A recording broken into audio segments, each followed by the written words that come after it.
हम लोग श्रीमद् भागवतम के प्रथम स्कंद के 18वें अध्याय के 14 और 15 श्लोक को देखेंगे।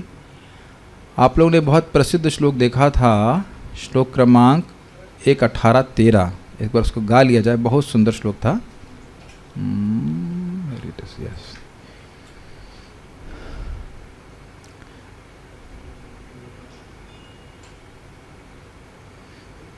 तुल्यामालवे नापि न स्वर्गम न पुनर्भवम भगवत संगी संगस्य मर्त्यानाम किमुताशिषः।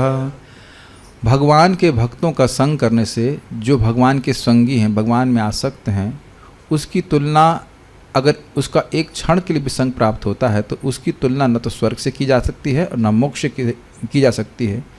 तो मर्त्यों को जो नित्य ही मरणशील है, मरण धर्मा है, उनको प्राप्त होने वाले आशीषों की तुलना उनसे कैसे की जा सकती है। ये बात बोली थी सत्संग की महिमा बोलते हुए। और अब वह इस श्लोक में क्या कह रहे हैं, देखिए।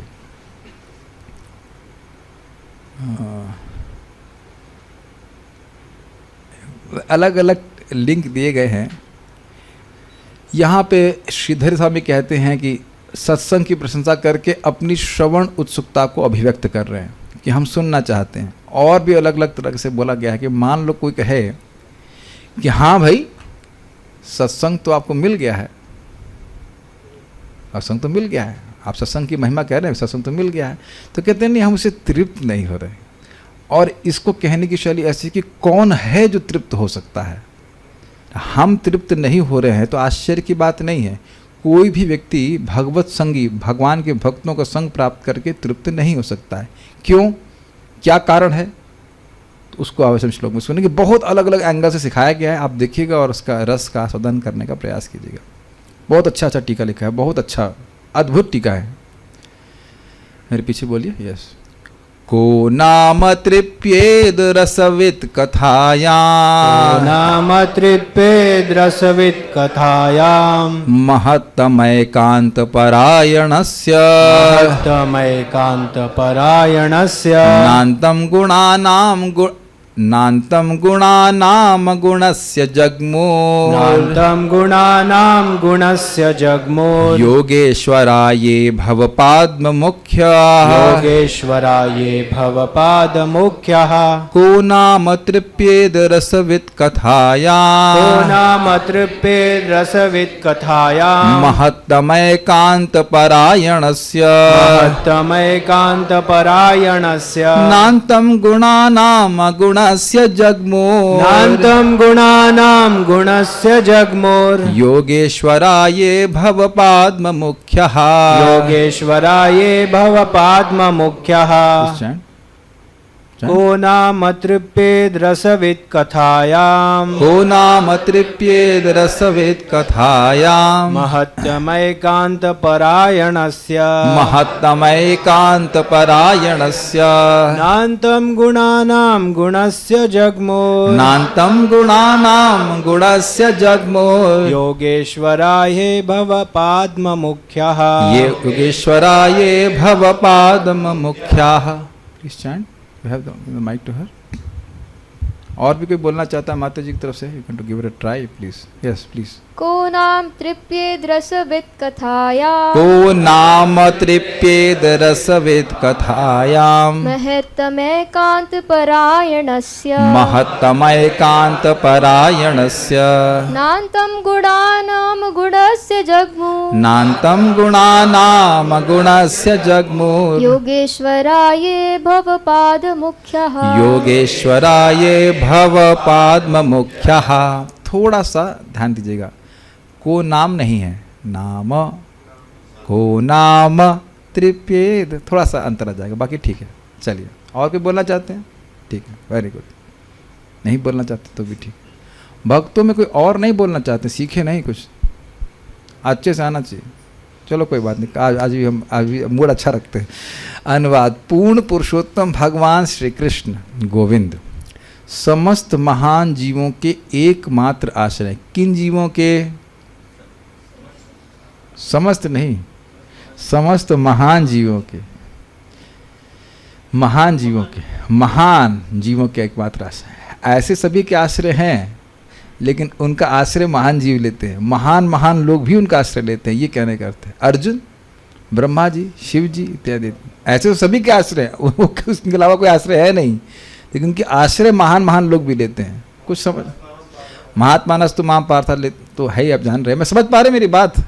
भगवान के अलावा कोई आश्रय है नहीं, लेकिन सब लोग आश्रय नहीं ले रहे हैं। जो महान महान लोग हैं, जो महात्मा है, जैसे भी आपने बोला, वो भगवान की महिमा समझ के भगवान का आश्रय लेते हैं, ठीक है, छोटे मोटे लोग नहीं लेते। और उनके दिव्य गुणों का मापन, मतलब उनका नापना शिव तथा ब्रह्मा जैसे यौगिक शक्तियों के स्वामी द्वारा भी नहीं किया जा सकता है। तो भला जो रसास्वादन में पटु है, वह क्या कभी उनकी कथाओं के श्रवण द्वारा पूरी तरह तृप्त हो सकता है? नहीं हो सकता है। इससे पहले हम आगे जाएं, इन्हीं शौनक ऋषि के फिर वही श्लोक बोलते हैं। शौनक ऋषि प्रथम अध्याय में प्रश्न कर रहे हैं सूत गोस्वामी को, एक प्रश्न कर रहे हैं, दो प्रश्न कर रहे हैं, तीन कर रहे हैं, तो सूत गोस्वामी कहते हैं अरे एक करते दो करते, आप तो श्लोकों की प्रश्नों की झड़ी लगा दे रहे हैं। तो क्या वहीं पे बोलते हैं, वयम तु ना वितृप्यामा उत्तम श्लोक विक्रमे यत् शृण्वताम रसज्ञानाम स्वादु स्वादु पदे पदे। वयम तु ना वितृप्यामा, हम तो तृप्त नहीं हो रहे हैं, मतलब अन्य लोग भले तृप्त हो जाएं, हम नहीं हो रहे हैं। किसमें तृप्त नहीं हो रहे हैं? उत्तम श्लोक विक्रमे, भगवान उत्तम श्लोक के विक्रम अर्थात उनके क्रियाकलापों के श्रवण के द्वारा। यत शृण्वताम, क्यों भाई, क्यों तृप्त नहीं हो रहे? यत शृण्वताम, क्योंकि हम सुन रहे हैं। सुनने से क्या हो गया? सुनने से ये हो गया कि रसज्ञा नाम, हम रस को जानते हैं। कोई व्यक्ति नाटक देख रहा हो, भरतनाट्यम चल रहा हो, हम इनको बिठा दिया जाए कि भाई इसका आप एनालिसिस कीजिए, तो भरतनाट्यम क्या बोल रहे हैं, क्या कर रहे हैं, हमें तो कुछ समझ में नहीं, चलो भाई उठो अपना कुछ जो काम करना है कुछ करें, हमको तो कुछ समझ में नहीं आ रहा। तो जो व्यक्ति भरतनाट्यम के बातों को जानता है वह उसको अप्रिशिएट करेगा। आप पता नहीं, आप लोग तो नहीं जानते होंगे, बचपन में हम लोग के संडे को 12 बजे दूरदर्शन पे आया करता। आप लोग के मन में अभी भी चल रहा है क्या? अच्छा, हम आपके टाइम में भी था। तो आपकी बाल लीला जब चल रही थी तब भी वो आता था, तो हम लोग समझ नहीं थे ये हॉल भरा क्यों है क्या उसमें टिंग टिंग टिंग वीणा बज रही है, कहीं मुरली बज रही है, क्या है, कुछ उसका हमको रस नहीं समझ, तो बंद कर देते। तो रसज्ञ नहीं थे, नहीं समझ में आ रहा है क्या बात हो रही। लेकिन एक और चीज़ होती, मान लो किसी वस्तु में रस है लेकिन रस समाप्त हो जाए तब भी व्यक्ति रुक जाएगा। भाई देखिए क्या है, नहीं एक बात भूल गया, मान लीजिए कोई व्यक्ति खाना खा रहा है बढ़िया, तो रस मिल रहा है, लेकिन क्या दिक्कत है, पेट भर जाएगा। तो शृण्वताम कहने का अर्थ है कि कान तो आकाश स्वरूप है, तो भरने वाला नहीं है, ये बात समझ लीजिए। तो यहाँ पे भी श्लोक बात समझ में आएगी क्यों तृप्त नहीं हो रहा है। तो कान में कथा जाने से कान भरता नहीं है, कान आकाश स्वरूप है, तो जितना कथा डालेंगे उसके बाद भी वैसे ही रहता है, तो कथा उतनी ही सुन सकते हैं। लेकिन हो सकता हो कि समझ में ना आ रही हो तो बोर होके उठ जाए, तो कहते हैं रसज्ञा नाम, हम रस को जानते हैं। लेकिन हो सकता है कि आप रस को जानते हो, कथा भी समाप्त नहीं हो रही, लेकिन कथा का रस गायब हो जाए, तो कहते हैं नहीं, स्वादु स्वादु पदे पदे, ये गन्ने की तरह नहीं है।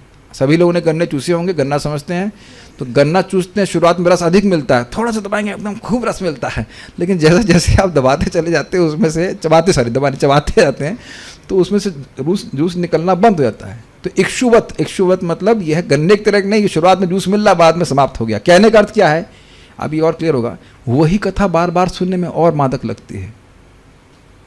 ऐसा नहीं है कि उस कथा को आप सुनेंगे दोबारा, यार क्या वही रखा है, क्या है, छोड़ो, ऐसा कुछ नहीं, ऐसा नहीं होता है। वक्ता भी मान लो एक श्लोक को कई जगह बोलता है, तो ऐसा नहीं कि उसका उत्साह कुछ कम हो जाता है। जयति जयति को कितनी बार बोल चुके हैं, फिर भी रोज ही गाते हैं, फिर भी बहुत अच्छा लगता है कि नहीं। और हरे कृष्ण मंत्र तो आप रोज बोल ही रहे हैं, 1-2 मिनट तो बोलते ही लोग, है ना।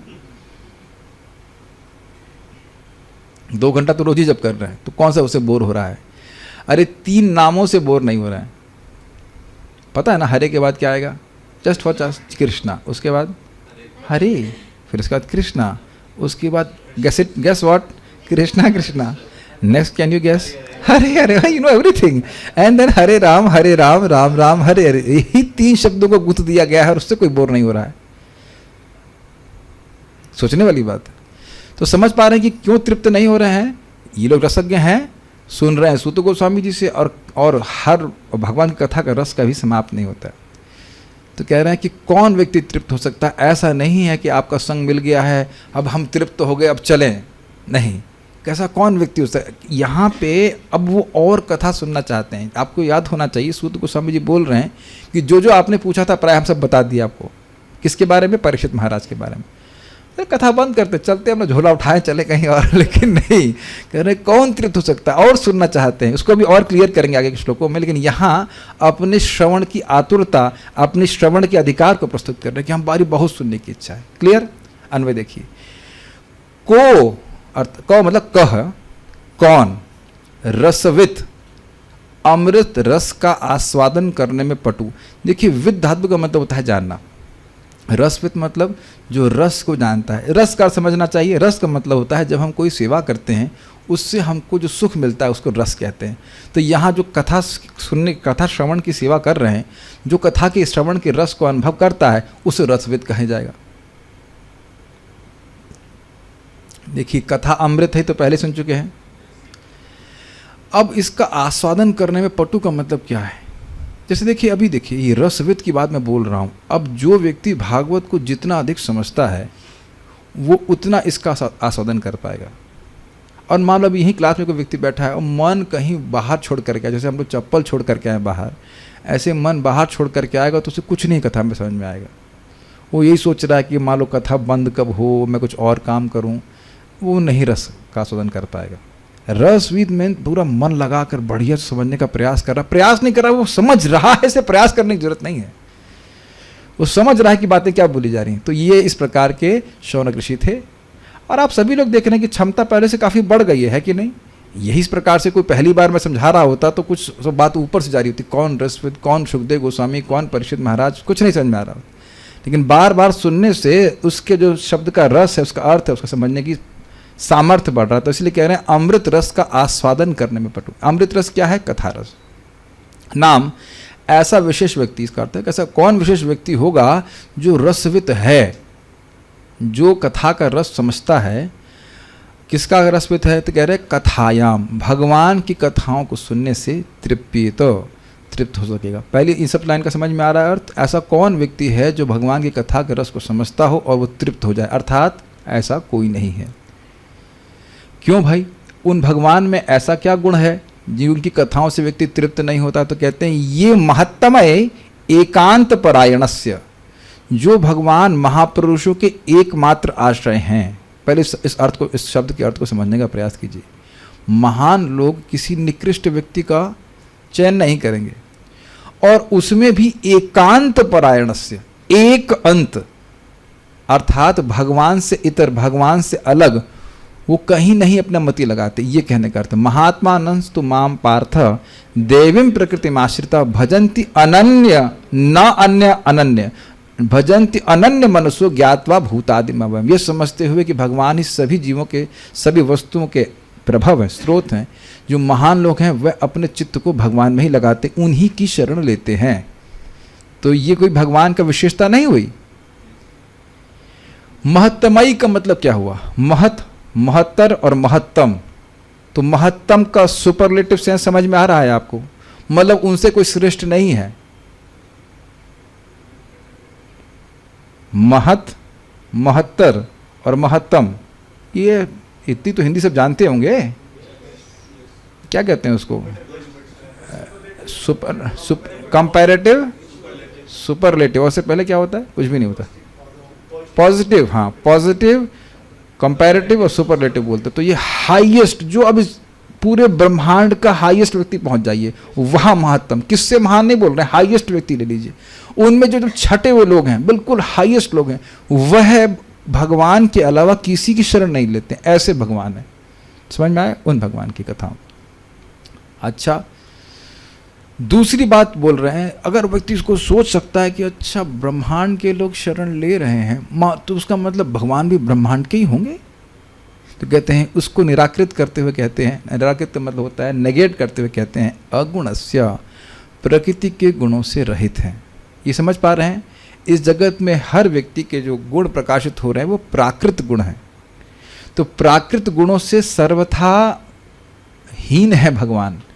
कोई भी है, कोई खराब गुण भगवान में नहीं है। देखिए इस जगत में कोई सबसे बड़ा व्यक्ति है मान लीजिए, तो उसकी सब लोग शरण ले रहे हैं कि नहीं? मान लो ले रहे हैं, फिर भी उसका शरीर या उसके जो गुण है वो प्राकृत हो सकते हैं। यहाँ आप नहीं देख रहे हैं कि भाई छोटे छोटे लोग किसी मंत्री के शरण ले रहे हैं, वो मंत्री किसी और व्यक्ति की शरण ले रहा है, ऐसे एक डिग्री बनी हुई है, तो उसमें भी आप हाईएस्ट जाएंगे तो हाँ ठीक है, जो हाईएस्ट व्यक्ति वह भी प्राकृत होगा, भौतिक होगा, ऐसा सोच सकते हैं। लेकिन उसको वहाँ पे निराकृत कर रहे हैं। नहीं, अगुणस्य, भगवान के गुण चिन्मय है, इसलिए कभी बोर नहीं लगता। भगवान का नाम चिन्मय है, इसलिए कभी व्यक्ति ऊबता नहीं है। आप लोग लग रहा है आज कुछ भी समझ नहीं पा रहे हैं, सब समझ रहे हैं? अरे ठीक है। अच्छा, तो जरूर एक आध दो गुण होंगे इसमें, क्या है? गुण जो हैं, अगुण समझ रहे हैं? अगुण मतलब जिनमें प्राकृत गुण नहीं है। तो कह रहे हैं अगुणस्य गुणानाम अंतम भवपाद मुख्य योगेश्वर न जगबहु। हैं तो वह तो दिव्य गुण से युक्त हैं, और वो गुण कितने हैं? अनंत गुण हैं। इसलिए कह रहे हैं गुणानाम, उनके गुणों का अंतम अर्थात अंत, भव पाद मुख्या शिव जी तथा ब्रह्मा जी। पाद्म का मतलब ब्रह्मा क्यों हुआ बताइए? क्योंकि वह पद्म यानी कमल से जन्मे थे। तो इस प्रकार से मुख्य लोगों का, मुख्य में आ गए आप शिव जी, ब्रह्मा जी से बड़ा तो कुछ है नहीं, और अन्य भी ले लीजिए, मरीचि आदि जो लोग मुख्य लोग हैं वह भी योगेश्वर होते, योग शक्तियों के स्वामी होते हुए भी न जगमो, भगवान के गुणों का, दिव्य गुणों का अंत नहीं पा सके। आप संस्कृत देखिएगा, को नाम तृप्तिर, ऐसा कौन व्यक्ति है जो तृप्त हो सकता है? किसकी बात कर रहे हैं? रसवित कथायाम, जो रसज्ञ है, जो रस को जानता है। किसके रस को? भगवान की कथा के रस को। वो कैसे भगवान हैं? महत्तमयी एकांत परायण से, जो महान व्यक्ति हैं उनके एकांतिक आश्रय हैं। ठीक है, इस पर बहुत सारी टीका की गई है, लेकिन अभी तो हम मोटा एक अर्थ पकड़ रहे हैं। उसके बाद कहता, पूछा जाए कि क्या विशेषता है उन भगवान में? कहते हैं ना अंतम गुणानाम, उनके गुणों का कोई अंत नहीं है। और वो गुण कैसे हैं? अगुणस्य, उनके सारे गुण दिव्य हैं। कितने हैं? तो कह रहे हैं ना अंतम जगमु, उनको गिन नहीं पाए, उसके अंत को गिन नहीं पाए हैं। किसके अंत को? भगवान के दिव्य गुणों के अंत को। कौन? कोई लूलू व्यक्ति के बारे में बोल रहे हैं आप? नहीं, लूलू नहीं, लूलू कौन सी भाषा है? लूलू मीन्स लूलू मतलब ऐसे ढीला डाला व्यक्ति, मतलब किसी को दम नहीं उसके से कहना चाहिए। उसके बारे में कहते हैं नहीं, योगेश्वर, योग के ईश्वर वो। जैसे आप देखते हैं कि हिरण्यकशिपु की हड्डी बाकी थी, और ब्रह्मा जी अपना से जल लिए, छिड़क दिए, तो सब उसका शरीर वापस आ गया। तो ये क्या योग शक्ति का प्रभाव नहीं है? आप ट्राई कर लेना कभी, ऐसा होता है क्या? मान लो कोई व्यक्ति कमजोर हो, थोड़ा पानी फेंक दीजिए उसके ऊपर तो क्या मोटा हो जाए? ऐसा तो कुछ होता नहीं है। लेकिन यार हड्डी वाले हम लोग ट्राई करते हैं, क्लास के बाद प्रेम कृष्ण के ऊपर पानी फेंकें बेचारे, ऐसा कुछ नहीं होता, नहीं होता। ये सब शक्ति हमारे पास नहीं है। ये जो भवपाद मुख्य शिव जी और ब्रह्मा जी आदि मुख्य योगेश्वर हैं, वह भी भगवान के गुणों का अंत नहीं पा सके हैं। उसको समझ पा रहे हैं? एक गुण भी इतना दिव्य है कि तृप्त नहीं होता। कुछ सुनाई पड़ रहा है भगवान का दया वात्सलता, दीन वात्सलता, अब उसको ही पकड़ लिया जब वही गुण अनंत है, और ऐसे भगवान के अनंत गुण हैं। Does that make sense? एक ही गुण अगाध है। प्रभुपाद जी इसको बोला करते थे कि तुम भगवान की शायद सारी बात समझ जाओ, लेकिन भगवान जीवों पे किस प्रकार से अहेतु की दया रखते हैं ये कभी नहीं समझ पाओगे। इसीलिए तो हम लोग को अजीब सा लगता है ना, एक बार क्या बोलने से, कृष्ण बोल देने से, नहीं कृष्ण बोलने में मुंह टेढ़ी हो रही है, राम बोलने से, क्या बोलने से? राम आसान नहीं, राम बोलना भी कठिन है, हरे बोलना आसान है। बोलिए हरे, एक बार हरे बोल दिया है, ये भी गलत बोल दिया। हरे बोलने की इच्छा हो जाने मात्र से ब्रह्मा जी उस व्यक्ति के लिए मधुपर्क बनाते हैं। और आप कहेंगे हम नहीं मानते, यहाँ तो प्रसादम की लाइन में खड़ा रहना पड़ता है, यहाँ तो कोई हमको ला के देता नहीं कुछ। 16 माला करिए, मर जाइए भजन करते करते, फिर भी कूपन लो, ये करो, हम नहीं मानते। लेकिन रूप गोस्वामी जी बोल रहे हैं उसमें, और रूप जो गोस्वामी जी पद्यावली में इंक्लूड किए हैं, तो क्या बोल रहे हैं कि वे पंते दुरिता निमोह महिमा सम्मोह आलम्बते। सारे पाप थर थर कांपने लगते, अरे भाई ये तो गड़बड़ हो रहा है। क्या गड़बड़? जो मोह की महिमा है वह मोहित को मोह को आलंबन करने लगती है। सातंकम नखरंजनीम कलयति श्री चित्रगुप्त कृति, उसके चरणों के नख को जरा दिखाइए, किसी के चरण के नख हैं इधर? प्रेम कृष्ण अपने चरणों के नख दिखाना चाहते? नहीं दिखाएंगे, है ही नहीं, ठीक है। एनीहाउ मालूम मैं चित्रगुप्त में देख रहा हूँ, अरे भाई डर के मारे देख रहे हैं। जिस चित्रगुप्त सबको भय होता है वह उसके चरण के नख को देखकर आतंकित हो रहे हैं। आगे क्या श्लोक है वो? बहुत सुंदर है वो। अनिहाउ वेद्धा करोति उद्यमम, उसका कहते हैं कि जो ब्रह्मा जी हैं वह उसके लिए मधुपर्क बनाते हैं, जैसे वो कुछ चरणामृत टाइप की चीज़, मतलब हनी से मिला करके बनाते हैं। ईश्वराभिलषिते ब्रूमहा की मन्नत परम, कहते हैं कि जो व्यक्ति आपका नाम बोलना चाहता है उसके लिए इस प्रकार का आदर होता है। हरे कृष्णा कृष्णा कृष्णा हरे हरे, हरे राम राम राम हरे हरे। तो ये श्लोक मैंने क्यों कोट किया? भगवान ने इतनी महिमा, इतनी शक्ति, इतनी कृपा अपने नाम में क्यों डाल रखी है? क्यों डाल रखी बताओ? नहीं पता। We don't know, we just don't know. ये प्रश्न मत कीजिए कि क्यों डाल रखी, भगवान ने कृपा कर रहे हैं, ये बात है।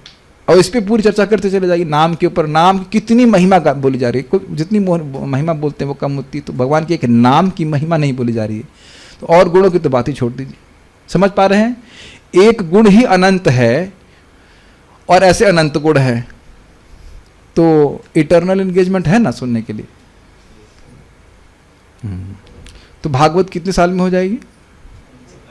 कभी नहीं होने वाली है, लेकिन हम मान लेंगे कि हाँ इतने साल में हो गई, लेकिन हुई हुई कुछ नहीं रहती, उसको फिर से पढ़ा जा सकता है।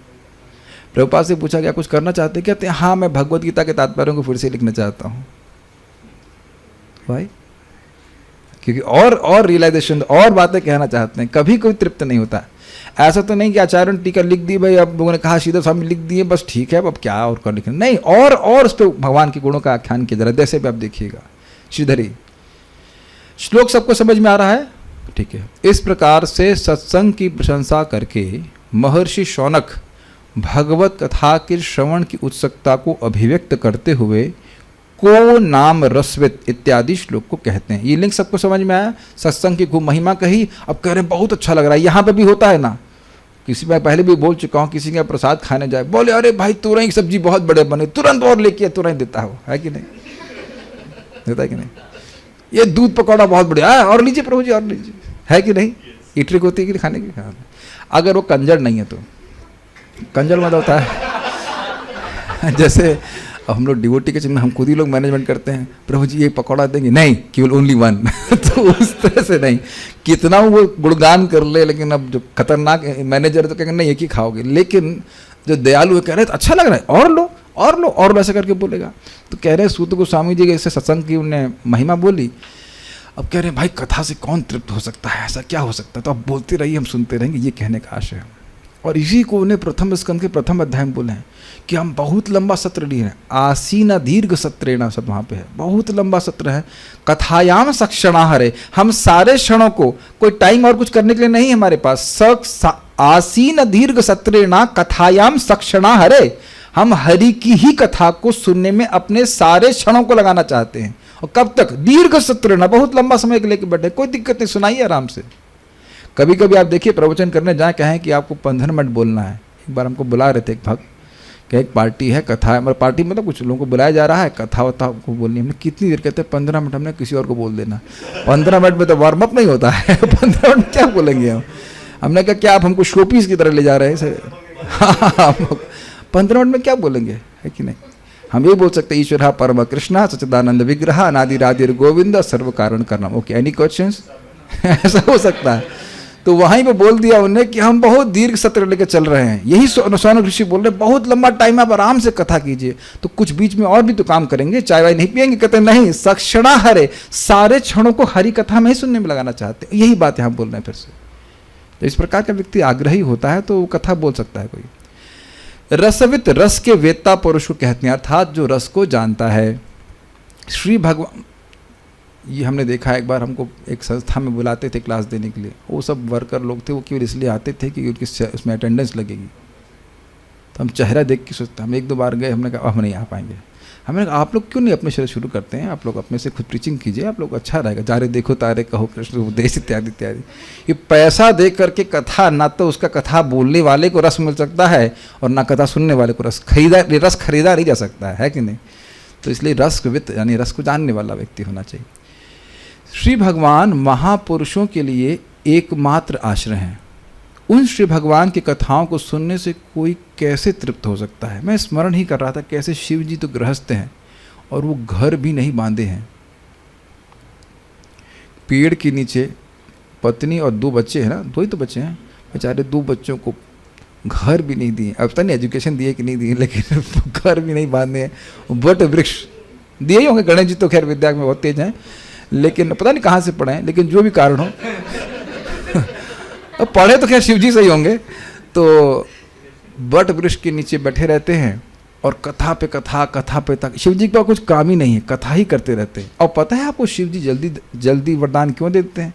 भाई डिस्टर्ब मत करो कथा में हमको ये चाहिए, हाँ ले लो भाई, डिस्टर्ब नहीं करो, हमको कथा करने दीजिए। तो इस प्रकार से कथा पे कथा चलती है। पार्वती जी भी सुनती हैं और बाकी सब साधु संत भी सुनते हैं। आगे भी आप भागवत में सुनने वाले हैं। इस प्रकार का आदर्श शिव जी प्रस्तुत करते हैं। कितने सुख में है वो कल्पना नहीं कर सकते आप। उनको पंचानन कहते हैं। 5 मुख है, 1 मुख से कथा, 1 मुख से हरि नाम। वो आप भी कर सकते हो अगर आपके 2 हों, 2 नहीं 1 ही है, तो इसलिए एक बार में तो कथा सुनिए, नाम सुनिए, ये कहने का अर्थ है। लेकिन यहाँ पे बात है कि एक उदाहरण दिया आपको मैंने शिव जी का, और ब्रह्मा जी का नाम भी है। ब्रह्मा जी तो आप भागवत में कितनी बार सुनिए कथा सुनते हैं, बल्कि आगे सुनने वाले हैं। ब्रह्मा जी वेद को 3 बार छान करके यही निष्कर्ष निकाले हैं कि भगवान के प्रति रति ही सारे वेदों का सार है। और रति कैसे मिलती है? कथा से, सत्संग से ही भगवान के बारे में श्रद्धा होती है, फिर उससे रति आती, फिर भक्ति होती। तो सार क्या है जीवन का? भगवान की कथा का रुचि। तुम दोनों को उदाहरण दे दी। तो इस प्रकार से वो लोग कभी कथा से तृप्त नहीं हो रहे हैं, तो अन्य लोग क्यों तृप्त हो जाएंगे? श्री भगवान अगुण हैं, अर्थात वे प्राकृत गुणों से रहित हैं और वे अनंत कल्याण गुणों के आश्रय हैं। ये बात समझ में आ रहा है? अगुणस्य की व्याख्या हो रही है। अगुण मतलब उन सारे गुण दिव्य है, रजगुण तमगुण सत्वगुण से युक्त कोई उनका गुण नहीं है, और सब चिन्मय आध्यात्मिक गुण है।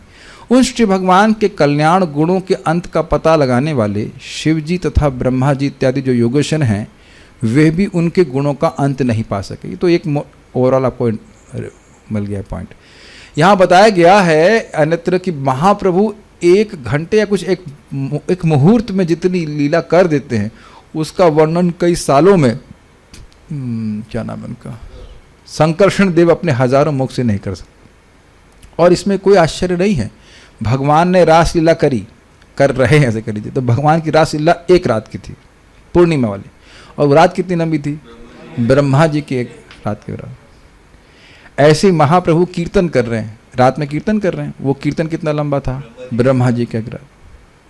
ब्रह्मा जी का 1 रात 500 साल में बना। 500 साल पहले तो प्रभु आए और 48 साल के लिए रहे, और हर रात ब्रह्मा जी की रात के बराबर, और ब्रह्मा जी की 1 रात 1000 चतुर्युग के बराबर होती। कौन सी मैथमेटिक्स के हिसाब से आप बता रहे हैं? स्पिरिचुअल मैथ्स के अनुसार, जहाँ टाइम का कोई स्कोप इस प्रकार से नहीं होता है। समझ रहे ना बात? ठीक है, इसको निकाल दीजिए, जैसे जस्ट गेटिंग डिस्ट्रैक्ट। क्रम संदर्भ देखिए। योगेश्वर शब्द की व्याख्या जीव गोस्वामी किस प्रकार से करते हैं? योगेश्वर अर्थात जो व्यक्ति भक्ति योग देने या ना देने में सक्षम है। ये ब्रह्मा जी शिव जी भक्त और महान भक्त हैं। अब जो भक्त, वो अब उनकी क्षमता है कि वो किसी को भक्ति दे सकते हैं। भक्ति योग के ईश्वरीय कहने का अर्थ है। देखिए उसका अर्थ समझना चाहिए कि इस प्रकार का अर्थ क्यों जीव गोस्वामी जी लिए हैं। जो इतने समर्थ हैं कि किसी को भक्ति दे सकते हैं, किसी को नहीं देते हैं, जो भी उनकी इच्छा, मतलब भक्ति में बहुत बढ़े चढ़े, ये कहने का आशय है। प्रेम दे सकते हैं, तो वही भगवान के गुणों को समझेंगे ना, इसलिए योगेश्वर कह रहे हैं। एक योग का ईश्वर, एक अर्थ योग का ईश्वर का क्या हुआ? सिद्धियों के ईश्वर। लेकिन क्या वो भक्त है? आप कह नहीं सकते।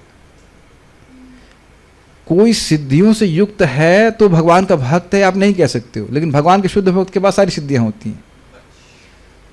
Does that make sense? Narad ji बोले थे ना कि जब मैं भक्ति कर रहा था तो पहले मुझे भगवान का ज्ञान, फिर ऐश्वर्य और फिर भाव प्राप्त हुआ। कुछ समझ में आ रहा है बात? तो कह रहे हैं कि केवल यही समझना नहीं चाहिए कि योगेश्वर अर्थ आप ये मत सोच लीजिएगा कि जो सिद्धि आदि से युक्त हैं बस वही भगवान के गुणों को समझ रहे हैं, उन सिद्धियों से भगवान के गुण नहीं समझ में आते हैं, पहली बात समझ लीजिएगा ये। तो इसलिए कह रहे हैं जो भक्ति योग में बहुत बढ़े चढ़े हैं, जो भगवान के गुणों को समझते हैं, शिव जी ब्रह्मा आदि, वह भी भगवान के गुणों का अंत नहीं पा रहे हैं। इस अर्थ में वे योगेश्वर शब्द की व्याख्या कर रहे हैं। ठीक है, मैं बहुत तेज जा रहा हूँ या आप लोग समझ? ठीक है, सारार्थ दर्शनी। यह सत्य है कि साधु संग प्रशंसनीय है। इसका क्यों प्रशंसनीय है? पिछले श्लोक में बोला था ना, तुल्या में लवे नापी। इसका हेतु यह है कि साधु संग के बिना कृष्ण कथा का आस्वादन प्राप्त नहीं हो सकता है। ये बात आप समझ पाते हो? भगवान का भक्त ही भक्ति के कारण कथा का आस्वादन करता है। अन्य लोग जिनके पास जो कर्मी ज्ञानी हैं, उनको कथा में कोई न तो रुचि है, न जब खुद ही रुचि नहीं तो दूसरे को रुचि कैसे दे सकते हैं? इस एग्जाम्पल समझिए, कृष्ण हलादनी माता जी, आपको ये पाइथन लैंग्वेज में क्या विचार है आपका? पाइथन लैंग्वेज होती है? पाइथन लैंग्वेज कौन से देश में बोली जाती है? नहीं बोली जाती है। इनको बेचारे को पता ही नहीं कि पाइथन लैंग्वेज तो कंप्यूटर लैंग्वेज है। आपको पता है ये बात? अच्छा, इतना पता है तो जरूर रुचि होगी, कुछ आपने कुछ किताब पढ़ी हैं। जब आपको उसमें रुचि ही नहीं है तो दूसरे को कैसे रुचि दे सकते हैं? मैंने भी नहीं पढ़ी, मैं एग्जाम्पल दे रहा हूँ खाली। क्यों भाई, आप लोग पढ़े हैं कुछ? तो मान लीजिए आप पढ़े हैं, तो नया व्यक्ति जो आएगा तो योगेश्वरों के पास आएगा, हमारे योगेश्वर रामकृष्ण के पास आएंगे तो कहेंगे ठीक है, मैं तुमको ये ज्ञान देने और देने में नहीं देने में सक्षम हूँ, लेकिन मैं तुमको ये ज्ञान दे रहा हूँ क्योंकि आप समर्थ हैं उसमें। भाई जो चीज़ हमारे पास है ही नहीं वो दूसरे कैसे देंगे? तो जो कर्मी और ज्ञानी है, क्या उसे कथा में रुचि है? बिल्कुल रुचि नहीं है, कोई मतलब नहीं उसे। इसकी व्याख्या हो चुकी है, उनको कोई मतलब नहीं। वो हाँ हाको डाको करेंगे, उनको वो कथा बोलो, कथा में बैठे क्या होगा? कुछ नहीं होगा। नहीं बैठते हैं, अब बुला के लाइए, नहीं बैठेंगे। नहीं बैठेंगे मतलब बिल्कुल नहीं बैठेंगे, बल्कि बोलेंगे ये पागल क्या, पागल क्या है? एक व्यक्ति बोल रहा है, दूसरे लोग सुन रहे हैं, कर क्या रहे हैं लोग? कुछ करते क्यों नहीं? आपने सुना है शब्द, कुछ कर क्यों नहीं रहे हो? कुछ सेवा करो, कुछ सेवा करो। एक भक्त को बोला गया कि तुम सेवा नहीं करोगे तो तुम माया में हो। वो बेचारा 2 माला पे आ गया। उसको ये नहीं बताया गया कि हरि नाम करना सबसे बड़ी सेवा है। यहाँ हईते सर्व सिद्धि होय बेतोहार।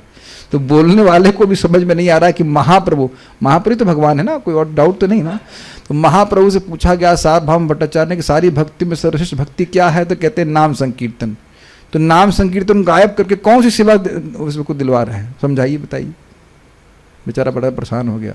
इसीलिए कथा सुनना चाहिए, तब समझ में आती है बात। तो हम खाली बात ये कर रहे थे कि जो भक्त हैं वो है कथा का आस्वादन करते हैं, तो उन्हीं के संग में कथा का आस्वादन हो सकता है। ये एक्सक्लूसिव राइट्स हैं, समझते हैं इसका मतलब? भाई ये हमारा सामान हम आपसे डायरेक्ट लेना चाहते हैं, नहीं हम नहीं ले सकते, डायरेक्ट हमारे रिटेलर से ही लेना पड़ेगा। कुछ समझते हैं इस बात को? तो भगवान के भक्तों को ही कथा का रस मिलता है, वो भगवान के भक्ति से युक्त हैं, तो उन्हीं के द्वारा आस्वादन प्राप्त हो सकता है। ये लाइन समझ में आ रहा है? नेक्स्ट अब कह रहे हैं, देखियो, किंतु आप लोगों को तो कृष्ण कथा का स्वाद प्राप्त हो गया है, तो किस लिए आप लोग बार बार श्रवण करने की इच्छा कर रहे हैं? समझ में आया? ये बड़ा इंटरेस्टिंग लिंक है। कह रहे हैं भाई देखिए, हम मान रहे हैं कि सत्संग बहुत अच्छी चीज़ है, स्वर्ग भी तुलना नहीं है, मोक्ष की तुलना नहीं है, क्या कहना। तो सत्संग हम समझ रहे हैं क्यों बहुत तुलना नहीं, सत्संग के द्वारा कथा की रुचि प्राप्त हो जाती है। आप लोग कथा रुचि हो गई, आपस में करते रहिए कथा। ये कह दिया जाए कि आप लोग आपस में बोलते रहिए, क्या दिक्कत है? हम चलते हैं अपना झोला उठा के कहीं और करते हैं, कथा होता कहीं और कुछ बात चले। मान लो सूत गोस्वामी जी कहते हैं कि नहीं तृप्त नहीं हो रहे हो, कथा का रस मिल गया है, इसका मतलब ये नहीं कि हम तृप्त हो गए। ऐसे समझिए आप, थोड़ा समझने का प्रयास की। बड़ा इंटरेस्टिंग बात है। प्रसादम वितरण होता है कि नहीं? एक वस्तु आपको दे दी गई, आप उसको खा लिए, अब उठ के चलते बनते हैं आप। अब ऐसा तो नहीं कि अब बैठ गए रानी और लाओ, वो लिमिट होती है कि नहीं? समझ पा रहे हैं ना भाई? अच्छा प्रसाद कहीं मिलेगा, अच्छी जगह मिलेगा, मिल के खा लिए, तृप्त हो गए, चलो खत्म। तो कह रहे हैं कि हो गया ना, आपको कथा का रुचि मिल गई ना आपको, चलते अब खत्म करते। नहीं हम तृप्त नहीं हो रहे, इसलिए इस प्रकार से वह श्लोक बोल रहे हैं। को नाम रसवित। समझ में आ रहा है बात? इस तरह से बता रहे हैं। इस पर को नाम इत्यादि श्लोक कह रहे हैं। तो क्यों कह रहे हैं लिंक में, उम्मीद है कि आप लोगों को समझ में आएगा। एक बार पढ़ने से कुछ नहीं समझ में आता है, एक बार आप लोग फिर से इसको पढ़िएगा तो समझ में आएंगी बातें। यहाँ कुछ नहीं भी समझ में आने का एक बहुत सारा कारण ये भी हो सकता है कि मन कहीं और भाग जाता है, ये होता है, तो हो ही रहा है लगातार, हो सकता है हो रहा हो, लेकिन फिर से एक बार पढ़ेंगे तो बातें समझ में आती हैं। रसवित अर्थात रसज्ञ, यदि कोई रस का ज्ञानी है, भक्ति के रस का, कथा के रस का, तो ऐसा कौन रसज्ञ होगा जो महानतम भक्तों के एकांतिक परमाश्रय हैं, ऐसे भगवान श्री कृष्ण की कथा से पूर्णतः तृप्त हो पाएगा। एकांतिक परम आश्रय समझते हैं, एक अंत, और कोई आश्रय नहीं ढूंढ रहे हैं, केवल कृष्ण। परम आश्रय मतलब उनसे श्रेष्ठ कोई आश्रय नहीं। देखिए एक बड़ी इंटरेस्टिंग बात है, बहुत इंटरेस्टिंग बात है। एकांत पर प्लस अयन, ये था ना, एकांत परायणस्य। तो एकांत, मान लीजिए मैं एक निष्ठ रूप से किसी व्यक्ति की शरण ले रहा हूं, लेकिन क्या वो साक्षात ईश्वर है? इसको आप लोग को कैच करने में सारे प्रोसेसर लगाने पड़ेंगे, प्लीज लगाइए, चालू कीजिए सारे प्रोसेसर। इस जगत में व्यक्ति किसी व्यक्ति के प्रति पूरी तरह समर्पित है, मान भी लिया जाए, लेकिन क्या वो व्यक्ति साक्षात ईश्वर है? साक्षात ईश्वर मतलब क्या उसके परे कोई ईश्वर नहीं है? तो क्या वह परम आश्रय है? Let me look at the zoom devotees, सब भाग्य लग रहा है। Can you pick up the difference my dear devotees? एकांत स्लैश परायण, पर प्लस अयन, अयन मतलब आश्रय, जहां पे आदमी रहता है। नहीं समझ में आ रहा है? हम इस जगत में मान लो मंत्री की शरण ले रहे हैं, पिता की शरण ले रहे हैं, जिसकी भी ले रहे हैं, क्या वह हमेशा रहने वाला है? अगर अभी छोड़ दीजिए बात, ये बताइए, इस जगत में छोटा बच्चा तो एकांतिक रूप से किसका आश्रय लेता है? माँ का आश्रय लेता है, ठीक है। तो क्या परम आश्रय है माँ? नहीं, माँ के सामने ही हो सकता है बच्चे की मृत्यु हो जाती है, हो ही जाती है, या बच्चा बीमार हो जाता है, माँ कुछ नहीं कर पाती, तो फिर डॉक्टर आश्रय बनता है कि नहीं? यद्यपि बच्चा एकांतिक रूप से माँ पे आश्रित है, लेकिन यह अर्थ नहीं है कि माँ उसकी परम आश्रय है। Are able to understand this things? This is very wonderful. तो एकांतिक और परम आश्रय, क्या आप सब लोग इस बात को नहीं समझ रहे हैं कि कृष्ण से परम कोई श्रेष्ठ हमारा आश्रय नहीं है, उनके अलावा कोई हमको बचाने वाला भी नहीं है? एटलीस्ट इंटेलेक्चुअली तो समझ ही रहे हैं, बुद्धि की दृष्टि से समझ रहे हैं। इस जगत में हम लोग सहायता लोग करते हैं, लेकिन अंततः गत्वा सहायता करने वाले तो कृष्ण ही है ना। तो ये लाइन आप समझने का प्रयास कीजिए, एकांतिक परम आश्रय है। इसको उत्तरा ने भी तो बोला था, कृष्ण कृष्ण महाबाहो भक्तानाम भयंकर त्वमेक दह्यमानानाम संसृते अपवर्गोसि संसृते। ये श्लोक कब याद किया? याद है? जो श्लोक याद हो जाता है उसे वो याद रह जाता है, ठीक है कि नहीं? कृष्ण कृष्ण महाबाहो भक्तानाम भयंकर त्वमेक दह्यमानानाम अपवर्गोसि संसृते। कृष्ण कृष्ण महाबाहो, हे कृष्ण महाबाहो, आपकी शक्तिशाली भुजाएं हैं। अर्जुन ने बोला, ठीक है हम लोग उत्तरा में चले गए, एक ही परिवार की बात है, कोई दिक्कत नहीं। थोड़ा बहू ने बोला, बहू का बात नहीं थी, वो ससुर की ने बोला था, ठीक है। अर्जुन ने बोला, लेकिन है श्लोक तो अच्छा है ना, चलिए है एकदम सही ना, अर्जुन महत्तम है कि नहीं? और क्या बोल रहे हैं? कृष्ण कृष्ण महाबाहु, हे कृष्ण महाबाहु आप हैं। पाही पाही पाही पाही, अरे whatever, we are just spontaneous. क्या था? कृष्ण कृष्ण महाबाहु नहीं था?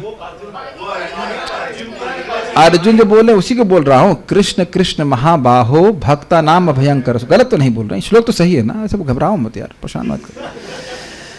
कृष्ण कृष्ण महाबाहो भक्ता नाम अभयंकर, भक्तों को आप अभयं करने वाले हैं, अभय प्रदान करने वाले हैं। तो तुम भी तो समर्थ हो, और लोग भी तो हैं। तो कहते हैं नहीं, तुम एक हो, तुम एक हो, आप अकेले ऐसे हैं। तुम एक हो दह्यमानानाम, जो जगत में संस्कृति में जल रहे हैं, अपवर्गों से संस्कृति, उनके लिए अपवर्ग हैं, मुक्ति प्रदान करने वाले हैं।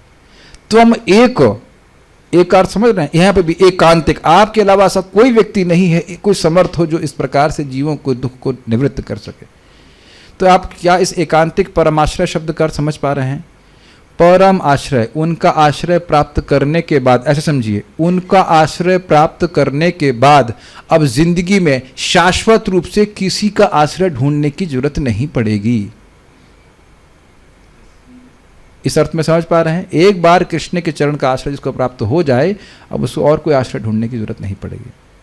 दिस अमेजिंग, नहीं? कितने व्यक्ति आश्रय ढूंढता है और जिसके आश्रय लेते हुए वही बेचारा समाप्त हो जाता है, या वही धोखा देता है।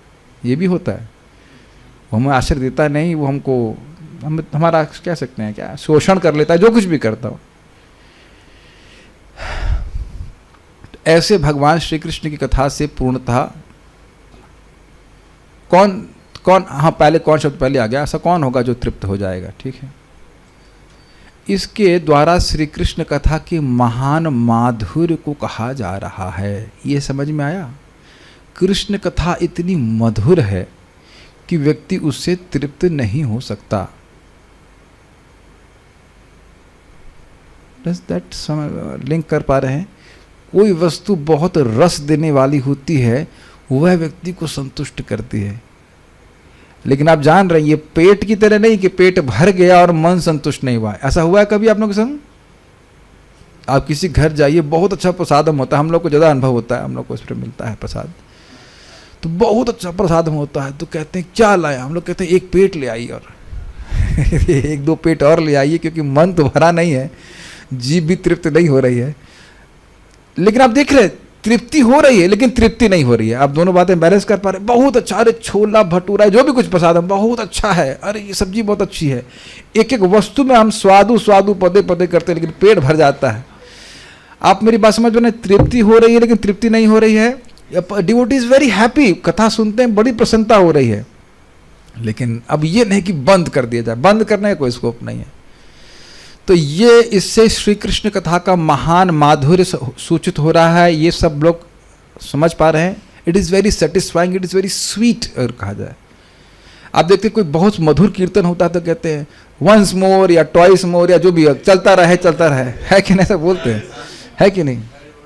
हाँ, ऐसा करते रहते हैं। आपने देखा होगा महाराज जी परम पूज्य लोकनाथ महाराज कीर्तन करेंगे तो लोग हरि बोल फिर हरे कृष्णा फिर कुछ गाएंगे, उसका हरि बोल हरे कृष्णा ऐसे करें। महाराज ट्यून चेंज करते जाएंगे और खूब गाते जाते। तो अब खुश नहीं हो रहे तो क्यों नाच रहे हैं बताइए?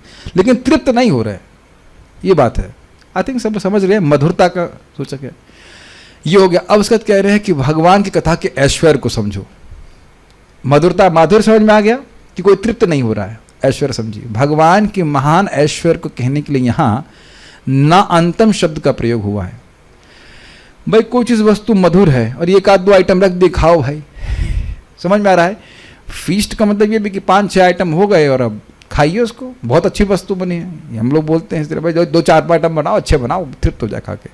और फीस्ट करते ये भी होता है कि 108 आइटम है, 1000 आइटम है, 1 करोड़ आइटम है। 1 करोड़ हो, आप लोग नहीं सोचोगे कि क्या बोल रहे हैं, 1 करोड़ तो नहीं हो सकता है, लेकिन अब मैं अर्थ में बता रहा हूँ। 4-5 आइटम है, बहुत मधुर है, ठीक। और अब अनंत आइटम है तो वो महानता नहीं सूचित हो रही। तो कहना कि एक एक गुण भगवान का ऐसा है कि व्यक्ति तृप्त नहीं हो रहा है, और ऐसे गुण भी अनंत हैं भगवान के, तो इससे भगवान का ऐश्वर्य सूचित हो रहा है, महानता सूचित हो रही है। Does that make sense? जैसे प्रथम स्कंद में आपने प्रथम अध्याय के दूसरे तीसरे श्लोक को देखा था, दूसरे श्लोक से भगवान भागवत का ऐश्वर्य सूचित हुआ। क्या कि जैसे ही कोई भागवत सुनने की इच्छा करता है तो भगवान हृदय में आ जाते हैं, इतना इसमें शक्ति है। और तीसरे श्लोक में इसका माधुर्य बोला गया है कि यह रस का आलय है, सॉरी रस आलय नहीं है, रस का आलय नहीं, रसम है, और इसको मुक्ति पर्यंत पीते रहो। इस प्रकार से मधुरता और ऐश्वर्य, तो भगवान का माधुर्य बोला गया, उनकी कथाएं इतनी मधुर हैं। अब उसके ऐश्वर्य को बोल रहे हैं। यहाँ भगवान के ऐश्वर्य को कहने के लिए यहाँ नान्तम शब्द का प्रयोग हुआ, अर्थात ब्रह्मा शिव आदि योगेश्वर गण भी जिनके गुण समूह का अंत नहीं कर पा रहे हैं। गुण समूह मतलब गुणों का एक बंडल कह लीजिए, गुणों का एक गुच्छा कह लीजिए। गुण समूह समझते, समूह मतलब जैसे हमने यहाँ भक्तों का एक समूह इकट्ठा है, तो कह रहे कितने भक्त यहाँ आप गिन सकते हो, लेकिन गुणों का, भगवान के गुणों का समूह है, उसको वह समझ नहीं पा रहे कितने गुण हैं, कितने गुण हैं वो नहीं समझ पा रहे हैं। और गुण गाने की बात छोड़ दीजिए, कितना नंबर है ये नहीं समझ पा रहे हैं। ऐसे समझने का प्रयास कीजिए। यहाँ आप मोटा मोटी 30 भक्त बैठे हैं, तो ये तो हमने गिन लिया ना, गिन लीजिएगा, कोई बीच में अगर कोई एक्सपर्ट हो तो गिन लीजिए, 30 एक होंगे, अब 30 भक्त हैं। अब हर भक्त को क्या अच्छा लगता है, उसकी क्या गुण हैं, और बातें करेंगे तो उसमें कुछ विशेषता होगी कि नहीं। तो कह रहे हैं कि नंबर ही नहीं गिन पा रहे हैं तो गुणों का व्याख्यान क्या करेंगे। Make sense? तो गुण कैसे? अगुणस्य अर्थात प्राकृत गुणों से रहित ऐसे भगवान, श्री भगवान के चिन्मय गुण का संकलन का अंत जो योगेश्वर हैं उन्हें भी प्राप्त नहीं है। संकलन मतलब कंपाइलेशन। मान लो कोई शिव जी की किताब छापे हैं शिव जी के द्वारा कि भगवान के सारे गुणों का नंबर इसमें दिया जा रहा है, तो वो नंबर नहीं लिख सकेंगे शिव जी। नंबर की बात कर रहा हूं, 1000, 2000, 5000 नंबर नहीं लिखेंगे। अब महाराज जी पे बड़ा विनोद करते हैं, बहुत विनोद करते हैं। महाराज जी कहते हैं कि परम पूज्य राधा गोविंद महाराज कह रहे थे कि कभी कभी, और ये तो देखा जाता है, किसी लड़के की शादी किसी लड़की से होनी होती है तो उसका बायोडाटा में इसके गुण लिखे जाते हैं और आदमी सोचता है क्या गुण लिखे इसमें, तो कभी कभी तो बना बना के लिख देते हैं। मानो लड़की को खाना बनाना ना भी आता हो, लिख देंगे अरे 40 लोग खाना बना देगी ऐसे एक्सपर्ट है, इत्यादि इत्यादि, सिलाई कढ़ाई सब कर देगी, पति को सिल देगी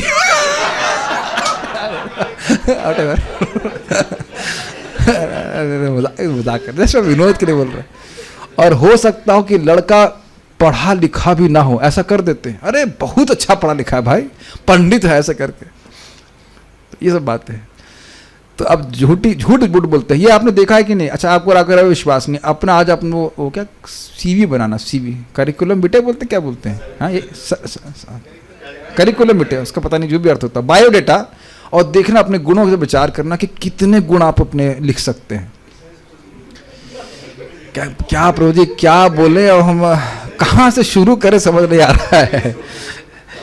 और प्राय आप बहुत बार ऐसे गुण लिख देते हो जिसमें आप जानते हो कि झूठ बोल रहे हैं, हम बहुत टीम वर्कर हैं, ये हैं, पता नहीं क्या, कभी कुछ काम ना किया, झूठ झाट सब पूरा ऐसे लिख देते हैं, ऐसे कि नहीं। लेकिन भगवान के लिए झूठ बोलने की बात छोड़ दीजिए, सत्य बोलेंगे, सच बोलेंगे तो गुणों का अंत नहीं पाएंगे।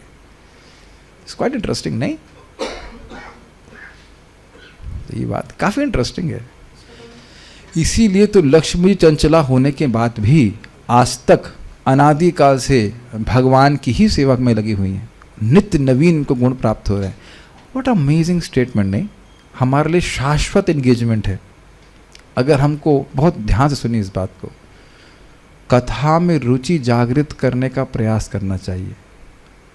बहुत सारे कार्य हम जीवन में अंत में नहीं कर पाएंगे, प्रणाम भी नहीं कर पाएंगे। परम पूज्य राधा गोविंद महाराज जी एक कथा में कह रहे थे कि एक दिन भक्त का, गजेंद्र कथा में ऐसा एक दिन हो जाता है कि भक्त भगवान को प्रणाम भी नहीं कर सकता है, लेकिन कथा अंत तक सुन सकते हैं। महाराज जी कितने बीमार हैं, 10-12 साल से बीमार हैं। और उनके शिष्य ने पूछा, महाराज जी आप रेस्ट नहीं करेंगे? वो भागवत सुना रहे थे उनको, उनका शिष्य उनको पढ़ के सुना रहा था। तो महाराज बोले, आप समझे नहीं कि मेरा रेस्ट क्या है? तो महाराज इस प्रकार से मेहनत की है कि कथा को सुनने से कथा में रुचि होती है। तो कथा सुन करके, बोल करके इतनी रुचि जागृत की है कि अभी मान लो शरीर में और सामर्थ्य नहीं है, लेकिन सुन तो सकते हैं ना भगवान के बारे में, भगवान का स्मरण तो कर सकते हैं ना। श्रवण कीर्तन स्मरण तो यह अंत तक किया जा सकता है। प्रभुपाद जी अंत तक भागवत को तात्पर्य लिखे हैं कि नहीं, सब जानते हैं इस बात को। ये सोचना चाहिए, समझना चाहिए कि सेवा मतलब सेव्य को सुखी करना।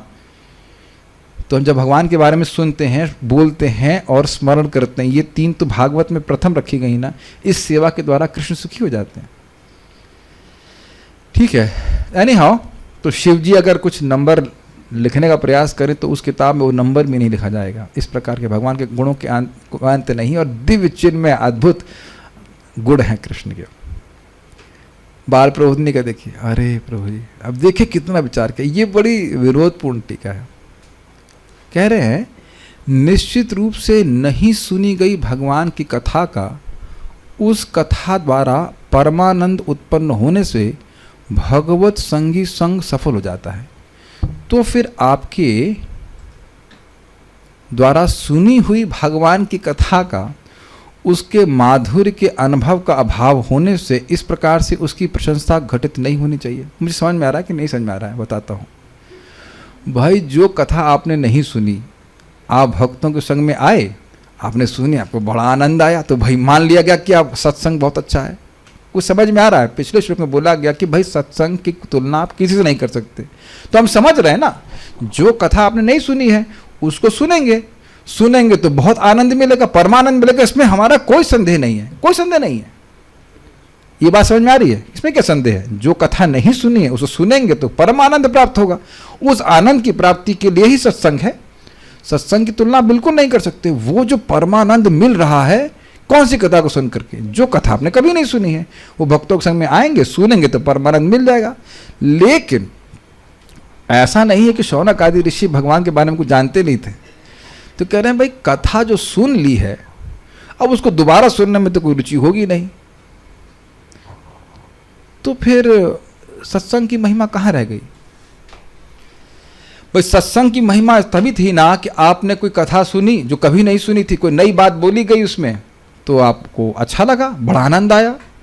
लेकिन जो चीज़ आप सुन चुके हो और फिर सत्संग में आकर सुनते हो, उससे तो कुछ सुख नहीं मिलेगा, उससे फिर सत्संग की महिमा क्या रही? तो कहते नहीं, सत्संग में आकर के, भक्तों के संग में आकर वही बात बार बार सुनते हैं, उससे भी तो परमानंद की प्राप्ति होती है। अभी समझिए, परम पूज्य लोकनाथ महाराज का कीर्तन अच्छा लगता है तो महाराज जी हरे कृष्ण मंत्री गाते हैं ना, कुछ और गाते हैं? ये तो अपने प्रभुपाद से भी सुना है, नहीं? हरे कृष्ण मंत्र आपने सबसे पहले क्या परम पूज्य लोकनाथ महाराज से सुना है? तो हरे कृष्ण मंत्र पहले सुन चुके हो ना, तो महाराज के कीर्तन में क्यों जाते हैं फिर? आप समझ में आ गया? समझ में आ गया? महाराज का कीर्तन सुन लिए तो माधव प्रभु कीर्तन में क्यों जाते? अरे भाई कोई नई चीज होनी चाहिए ना, तब अच्छा लगेगा। समझ में आ गया कि नहीं? वही चीज है लेकिन भक्तों के संग में। अरे रोज ये विभावरी से रोज की बात क्यों गाते हो तुम लोग? है कि नहीं? भगवान का ये प्रैक्टिकल देख रहे हैं, कुछ नया तो हम रोज नहीं कर रहे हैं ना, लेकिन वही अन्य वो और सुख देने वाला होता है। आनंदाम बुद्धिवर्धनम। Does that make sense? तो ऐसा नहीं है कि सत्संग में आकर कोई नई बात भगवान के बारे में मालूम चलेगा तभी सुख मिलेगा। बारंबार उस बात को सुनते हैं तब भी सुख मिलता है। क्या पूतना के वध के बारे में परीक्षित महाराज नहीं जानते हैं? और बोल रहे हैं सुखदेव गोस्वामी कि ऐसा नहीं कि अब ये पहली बार सुन रहे हैं, लेकिन आप ऐसा लग रहा है कि आप पहली बार सुन रहे हैं, ऐसा लग रहा है कि पहली बार सुन रहे हैं। और एक बात समझिए, इस फिर हम प्रसादम का एग्जाम्पल लेंगे। बहुत अच्छा प्रसाद मिलता है, आप लोग प्राय उसको मान लो रोज भी खाते हो, दाल हो सब्जी कुछ हो, लेकिन बना बहुत अच्छा है और आपको भूख लगती है तो आपको बहुत अच्छा लगता है। Does that make sense? अब तो क्लियर हो गया। अगर भूख होती है तो वही चीज आपको एकदम वाह वाह वाह लगता है, ऐसा लगता है कि नहीं? होता ही है, ऐसा कोई नई बात नहीं है होता ही है।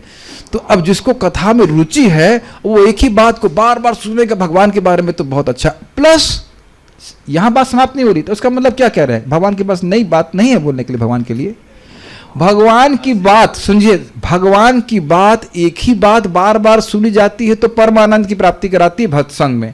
और भगवान के बारे में तो इतनी बातें हैं कि उसका कोई अंत नहीं है, तो कौन तृप्त होने वाला? इस पे ईश्वर बोल रहा है।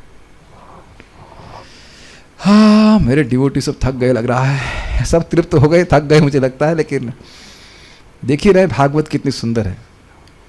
महत्तम का व्याख्या कर रहे हैं, अर्थात परम विवेकी जो सार असार को जानते हैं।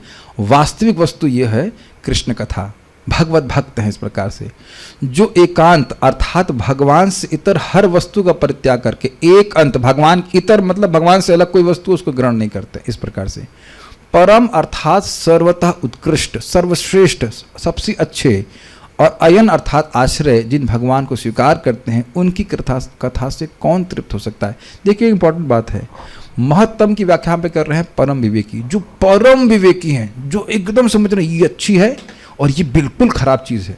एकदम हाईली सेलेक्टिव लोग वह कृष्ण की कथा को चुनते हैं। तो कृष्ण कथा सर्वश्रेष्ठ वस्तु होनी चाहिए कि नहीं? आप लोग शनौक ऋषि के प्रश्न बात को सुन चुके हैं। यदि कृष्ण कथाश्रय, उनको कृष्ण कथा के अलावा कुछ नहीं सुनना है, किसी चीज में इंटरेस्ट नहीं है। समझ रहे हैं? जैसे अगर आप कहें कि भागवत में अपना समय क्यों दूं, तो विचार कीजिए, सुखदेव गोस्वामी जिनके चित्त को कोई वस्तु जगत की आकृष्ट नहीं कर सकती थी, वो पूरी तरह निरपेक्ष थे, वह भी भागवत की उपेक्षा नहीं कर सके। तो हमको सोचना चाहिए ना कि हम लोग जो सर्वथा वस्तुओं की अपेक्षा कर रहे हैं कि ये मिल जाए वो मिल जाए, हमारे लिए भागवत कितनी अपेक्षित है। मेरी बात समझ में आ रही है? जो इतना महत्तम व्यक्ति है सुखदेव गोस्वामी, वह भगवान की यश को सुन रहा है, गा रहा है। जो व्यक्ति केवल गाय के दोहन मात्र के लिए कहीं रुकता था, वह 18,000 श्लोक बोलने के लिए रुक कैसे गया? ये प्रश्न उठाया गया है। कैसे रुक गया? कैसे रुक गया? मतलब इतना रस मिल रहा है, इतना सुख मिल रहा है कि वह इसको छोड़ नहीं पा रहा है। Does that make sense? बहुत अच्छी बात है। तो कहने कौन तृप्त हो सकता है? कोई, यानी इससे भगवान की महानता सूचित हो रही, कोई नहीं हो सकता है, ये अर्थ है। अच्छा, आप कह रहे हैं कोई नहीं हो सकता है, परंतु बहुत से लोग भी तो कथा के प्रति उदासीन देखे जा रहे हैं। क्यों भाई? ऐसा हो रहा है क्या कि हॉल में एकदम ठसा ठस चल रहा, बार लट्ट बजा रहे हैं लोग, कह रहे कि नहीं हम घुसेंगे कथा के लिए। आपने देखा होगा किस प्रकार से लोग कृष्ण हॉल में उत्साहित रहते हैं प्रसाद पाने के लिए, यद्यपि प्रसाद का एक चम्मच नहीं चला है। उनको पता है कि पूरे प्रसाद के ड्रम भरे हुए हैं। देखा नहीं आप लोगों ने? दृश्य तो लीला चलती ही रहती है प्राय फीस्ट में, और कितना लोग उत्साहित रहते हैं। क्या इसी प्रकार से कभी देखे हैं भागवत में? अरे हम अपना ही उदाहरण देने आज गए बलराम हॉल में क्लास सुनने, बहुत भरा हुआ था, मतलब फिर भी स्कोप था। चलो अब ठीक है, भरा हुआ बाहर चलते हैं भूखा व्यक्ति देखा है कहीं से? एक बार तो बलराम हॉल में व्यक्ति का प्रसाद, मतलब प्रसाद चल रहा था, तो प्रभुपाद जी के शिष्यों को ही लेना था, एक व्यक्ति खिड़की से कूद के आ गया। अब बताइए, कोई व्यक्ति खिड़की से कूद के भागवत कथा में आने वाला है? कभी नहीं आने वाला। तो कह रहे हैं कि आप कह रहे हो कि भाई कोई तृप्त नहीं हो सकता है, लेकिन हम देख रहे हैं कि बहुत से लोग उदासीन हैं, कोई मतलब नहीं कथा से, है कि नहीं? मान लो कोई शंका करे, तो हमको शंका हो रही है, आप कैसे कह सकते हो कोई तृप्त नहीं हो सकता? तो कहते हैं रसवित, अर्थात कथा के रस से अनभिज्ञ पशु तुल्य मनुष्य तृप्त हो सकते हैं। मतलब उन्हें कोई मतलब नहीं है, चल रही कथा चलने दें, परंतु रस के अभिज्ञ, जो रस को बढ़िया से जानते हैं, वो कैसे तृप्त हो सकते हैं, ये अर्थ है। तो सब कह सकते हैं बैलेंस, समन्वय हो रहा है कि नहीं? कथा सुनने वाले बहुत कम लोग हैं, तो ये कहना कि कौन तृप्त हो सकता है, मतलब सभी लोग तृप्त होकर खूब सुनते होंगे, या तृप्त नहीं होते होंगे, सुनते रहते होंगे, लेकिन सब लोग नहीं सुन रहे हैं। तो आशा यह है कि भाई जो पशु है वो तो नहीं सुनेगा। भाई जैसे महाराज बता रहे थे कि वृंदावन का बंदर, अब चाहे कितना भी सीनियर हो, भागवत नहीं समझ पाएगा उनकी मालूम गोष्ठी हो कि भाई ये सीनियर वानर सीनियर वानर कुछ भी हो, जो भी है ध्यान रखो, उनका सेवा करो बोले, लेकिन उसे कितना भी कर दीजिए वो समझ नहीं पाएगा, है कि नहीं? तो अब जो मनुष्य है, मनुष्य मात्र खाली नाम का है, वो पशु की तरह है, वो क्या भगवान के बारे में समझेगा? ठीक है ना? उसको रुचि नहीं होगी। बाकी जो इंसान है सुनेगा कथा, वो तो वह तो उसको छोड़ नहीं पाएगा। इसको हम लोग प्रथम स्कंद में सुन चुके हैं। भगवान जब हस्तिनापुर छोड़ के जा रहे थे, तो वहाँ बोला गया है कि सत्संगात मुक्त दुःसंगो, जो व्यक्ति सत्संग से, भक्तों के संग में आकर के दुसंग से मुक्त हो गया है, तो वह भगवान की कथा को नहीं छोड़ सकता है। तो कृष्ण जब हस्तिनापुर से जा रहे हैं, तो उन कृष्ण को कैसे छोड़ सकते हैं जिनके संग देखा, जिनसे बातचीत करी, इनको देखा, इत्यादि इत्यादि। ये श्लोक याद आ रहा है आप लोग? यस। तो बार बार ये बात बोली जा रही है कि भक्त लोग कथा नहीं छोड़ पाते। तव विक्रीडितम कृष्णा नृणाम परम मंगलम कर्ण पीयूषम आस्वाद्य तजंती अन्य स्पृहाम जना। आपकी लीला कथा को जो सुनते हैं भक्त, तो कैसे आस्वादन करते हैं? कानों के द्वारा, कर्ण पीयूष अमास्वाद्य, कानों से द्वारा अमृत का आस्वादन कर लेते हैं, तो सारी स्पृहा को छोड़ देते हैं, लेकिन कथा की स्पृहा को नहीं छोड़ते। यहाँ तक कि इसका अर्थ है कि मुक्ति की इच्छा को भी छोड़ देते हैं, घर परिवार की आसक्ति छोड़ देते हैं, लेकिन आपकी कथा को सुनने की स्पृहा नहीं त्याग पाते। इसका मतलब कथा उत्कृष्ट है, दिव्य है, ये बोल रहे हैं। समझ में आ गया कि कुछ लोग क्यों उदासीन हैं?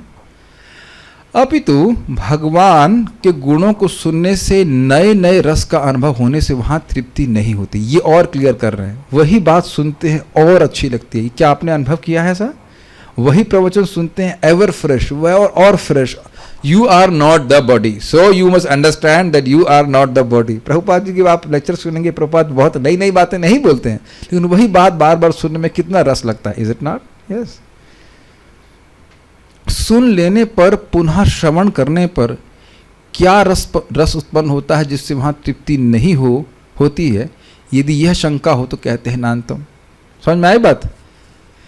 आप कह रहे हो कि सुन लेते हैं और बारंबार हमको रस का अनुभव होता है, तो भाई ये सुन लिया है तो अब एक ही बात को बार बार क्या बोलेंगे? क्या आपको ऐसा अनुभव है कि कुछ लोग ऐसे होते हैं जो एक ही रिकॉर्डर की तरह की बात बार बार बोलते रहते हैं? मेरे अलावा भी आप बहुत लोग मेरे से सुनते होंगे आप, और आप देखेंगे कि एक ही बात वो बार बार बोलते रहते हैं। वो मान लो दुखी हैं तो वो आपको बता चुके हैं अपना दुख, फिर वो गाएंगे उसको। आपने देखा है?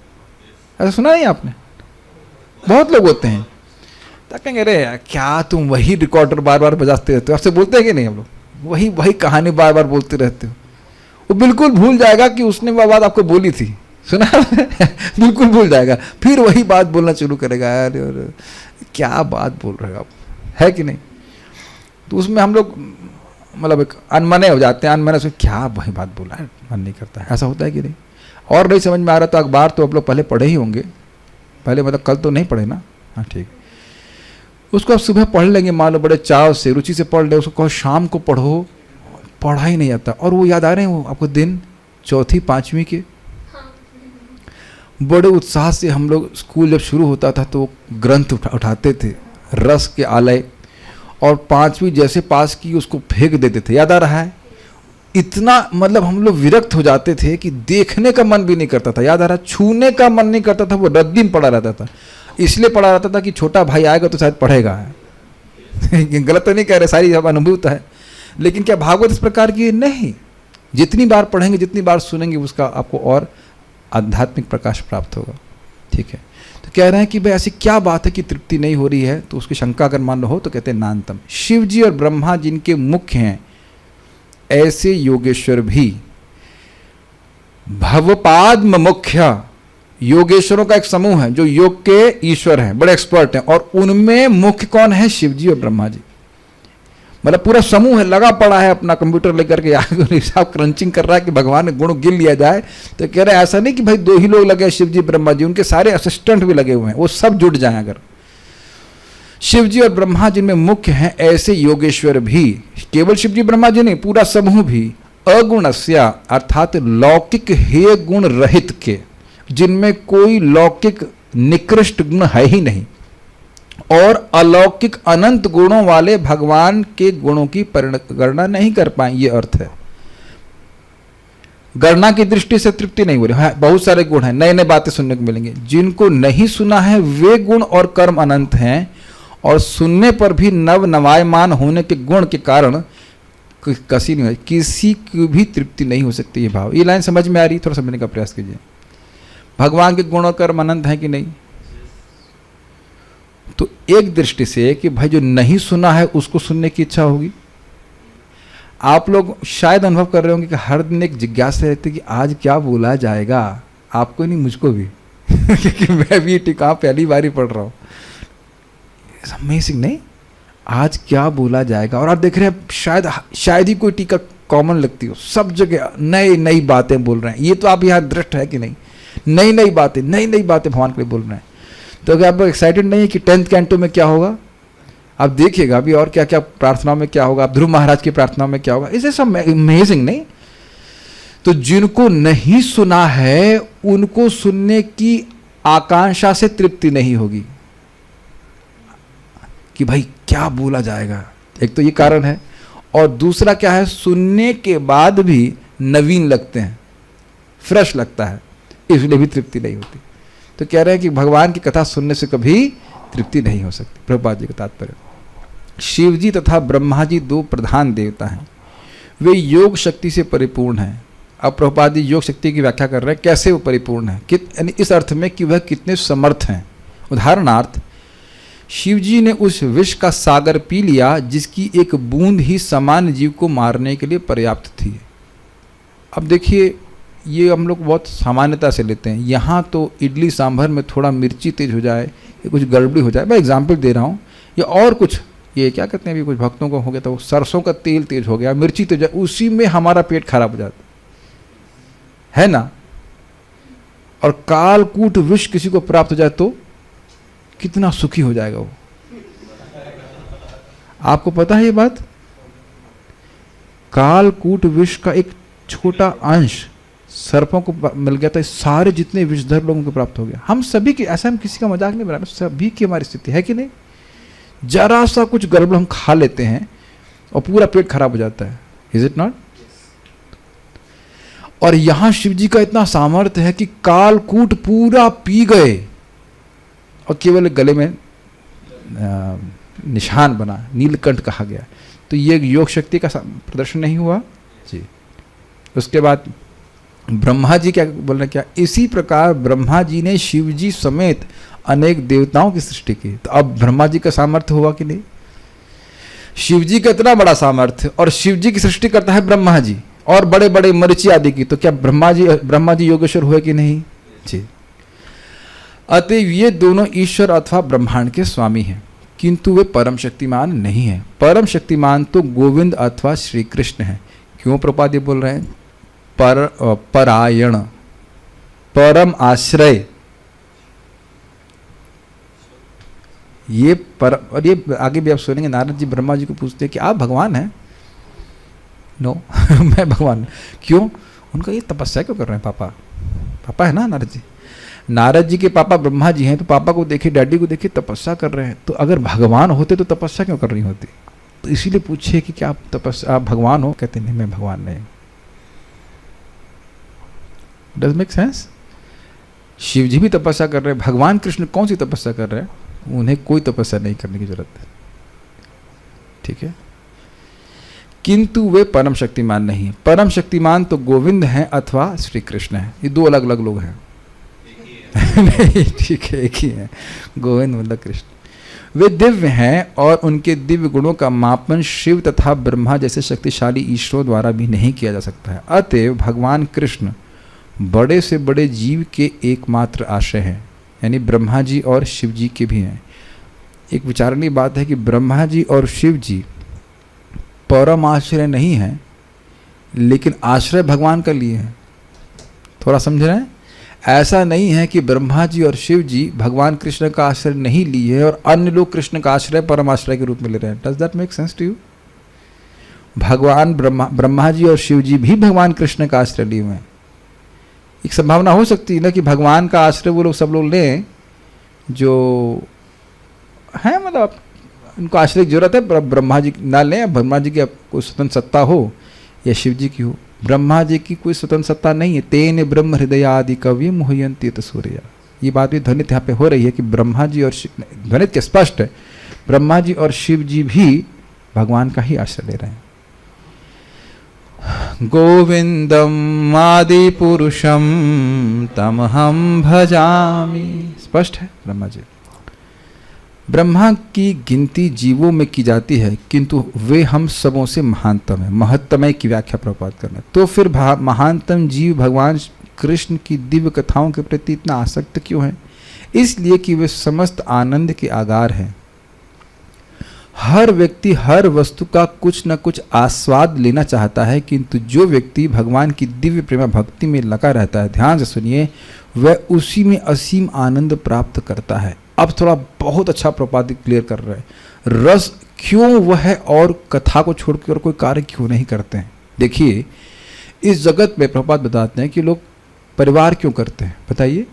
सीधी सी बात है, वात्सल्य रस का अनुभव करने के लिए, बच्चे या श्रृंगार रस का अनुभव करने के लिए, जो भी पति पत्नी का सुख है या बच्चों का सुख है, इसके लिए वो मेहनत करते हैं। लेकिन ये रस प्राकृत होता है, कुछ समय के बाद ये खत्म हो जाता है कि नहीं? लेकिन भगवान की सेवा से प्राप्त होने वाला रस कभी समाप्त होता है? कभी समाप्त नहीं होता है, अपितु यह बढ़ता जाता है। तो अब आप समझ पा रहे हैं, जो रस बढ़ जा रहा है उससे आप तृप्त कैसे हो सकते हो? अब तो एकदम क्लियर हो जाना चाहिए। लेकिन कैसे रस ये मिलेगा? जैसे जैसे हमारी भक्ति बढ़ती जाती है, उसके के अनुपात में हमें रस की अनुभूति अधिक होती है। आप इतनी आसानी से यहां पे नहीं बैठे हुए हैं स्वेच्छा से। अगर कथा में रस नहीं होता, रुचि नहीं होती, तो ना आप इस प्रकार से आ सकते थे, ना मैं आ सकता था, है कि नहीं? आप नए लोग स्पेशली लेके आएंगे तो 45 मिनट उनके लिए भारी हो जाता है। 45 मिनट के बाद वो घड़ी ही देखते रहते बेचारे, क्या कितना वो अच्छा क्लास घड़ी देख रहे, है कि नहीं? चाहे खा लिया हो, पी लिया, सब कुछ। आप सबका अनुभव होगा इस प्रकार का। लेकिन 1.5 घंटे तक तो इतनी कोई दिक्कत नहीं होती, उसके बाद परेशान होते हैं, इसलिए हम 8 बजे रोक देते हैं। हम भी श्रोताओं की सामर्थ्य को समझते हैं। भगवान असीम हैं और उनके नाम, गुण, लीलाएं, पार्षद, विविधता आदि अनंत हैं, और जो उनका आस्वादन करते हैं वे असीम रूप से ऐसा करते हुए भी तृप्ति का अनुभव नहीं करते। ये लाइन समझ में आ गई? वह कथा सुन रहे और उनको असीमित आनंद मिल रहा है। जैसे कि एक उदाहरण दें आपको, रामानंद राय से प्रद्युम्न मिश्र कथा सुनने गए। सुबह से शाम हो गई, न खाए न पिए, और शाम को नाचने लगे कि उनको कथा सुनने मिली, ऐसे नाच रहे हैं, इतना उनको सुख मिला। ऐसे महाप्रभु पूरी रात कथा कर रहे हैं, पूरा दिन कीर्तन करने के बाद। ऐसा नहीं कि पूरा दिन सोए फिर रात में जग रहे, ऐसा नहीं है। पूरा दिन कीर्तन हुआ, उसके बाद फिर शाम को क्या टाइम बर्बाद करोगे, चलो कीर्तन करते कथा करते, ऐसे चल रहा। सोने का अवकाश ही नहीं कह लीजिए। समझ पा रहे इस बात को? We all have that in our future Krishna consciousness.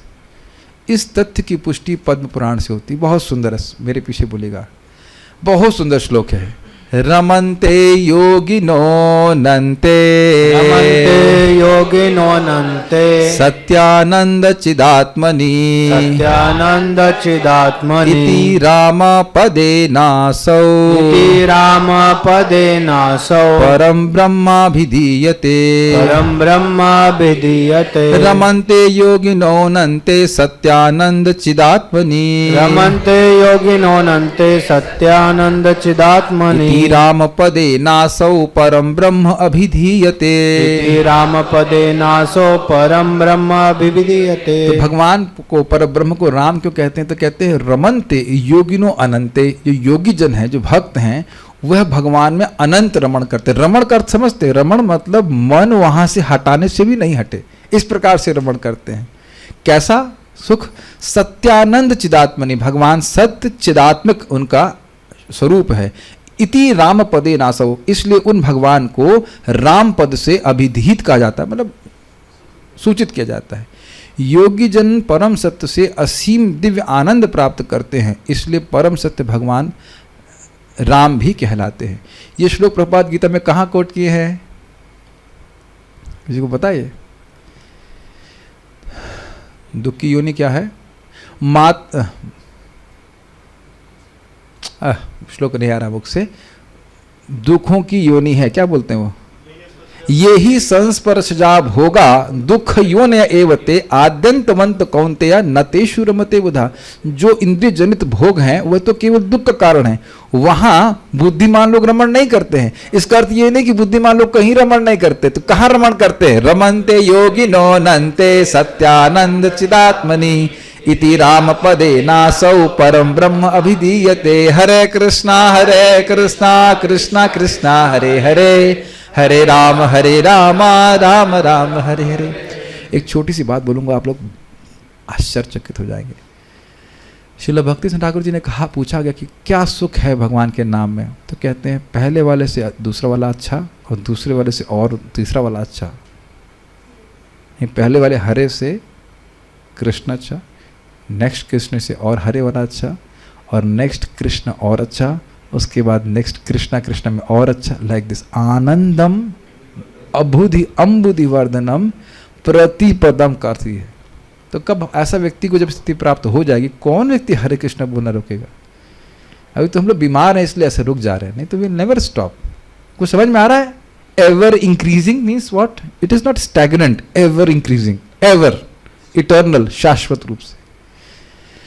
ये सब भगवत प्रेम की स्थिति है। हम सबको भगवान की कृपा से, प्रभुपाद की कृपा से प्राप्त होगा। ऐसी दिव्य वार्ताओं का कोई अंत नहीं है। विराम दिया जा सकता है, अंत नहीं है। And they talked ever happily after. समझ में आ रहा है? भक्तों की जब मूवी खत्म होगी, शरीर छूटेगा, तो वही होगा, and he talked happily ever after. संसारी मामलों में तृप्ति का नियम होता है, लेकिन अध्यात्म में ऐसी तृप्ति नहीं है। समझ पा रहे हैं इस बात को? हम लोग, महाराज जी की उक्ति याद आ रही मुझे, भक्ति वैभव महाराज 60 साल के तो होंगे जब मैं उनकी प्रवचन सुन रहा था। कहले I feel so much energy है, मैं इतनी शक्ति का अनुभव करता हूँ कृष्ण का प्रचार करने के लिए, कथा करने के लिए। तो भक्त लोग ऐसा नहीं कि अब वृद्ध हो रहे हैं तो अब चलो रिटायर करें, आप 60-70 साल के हो गए तो कुछ और कार्य करना है। भक्ति में कोई रिटायरमेंट नहीं। आप लोगों को पता है ये बात? भक्ति में कोई रिटायरमेंट नहीं है। 60 साल के बाद भी कोई रिटायरमेंट नहीं है, मरते दम तक कोई रिटायरमेंट नहीं है। ओके। सूत गोस्वामी नैमिषारण्य के ऋषियों के समक्ष भगवान कृष्ण की कथा को चालू रखना चाह रहे थे और ऋषियों ने भी उनसे लगातार सुनते रहने की अपनी इच्छा व्यक्त करी। समझ में आया था? सूत गोस्वामी जी भी कथा का गुणगान किए थे। यह भागवती कथा, जो जो व्यक्ति, क्या था शब्द, बुभुष भी अपना कल्याण चाहता है उसे भगवान की कथा सुननी चाहिए। मतलब बोलना चाहता है। यहाँ भी आप देखेंगे कई बार कथा का महिमा बोल बोल के क्या बोला जा रहा है, आप लोग आते रहिए, ठीक है कि नहीं? तो इस प्रकार से वो कथा की महिमा कहे, और इधर यह भी सुनना चाहते हैं तो यह भी कथा की महिमा बोल रहे हैं इस प्रकार से। चूंकि भगवान दिव्य हैं और उनके गुण दिव्य हैं, अतएव ऐसी वार्ताएं शुद्ध श्रोताओं के ग्राही भाव को बढ़ाती हैं। इसको समझने का प्रयास कीजिए। ग्राही, कैचिंग पोटेंसी, तो जितना वो सुनते हैं उतना और उनका आग्रह बढ़ता है। मान लीजिए जैसे आपको व्यक्ति कैसे कथा सुन रहा है,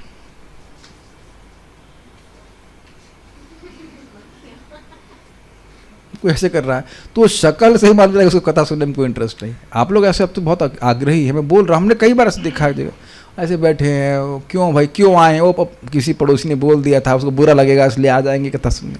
वहाँ निकलता नहीं है मुख से। मैं बस ये बोल के समाप्त करूँगा। हमको एक बार बुलाया गया, किसी क्या कोई मर गया था,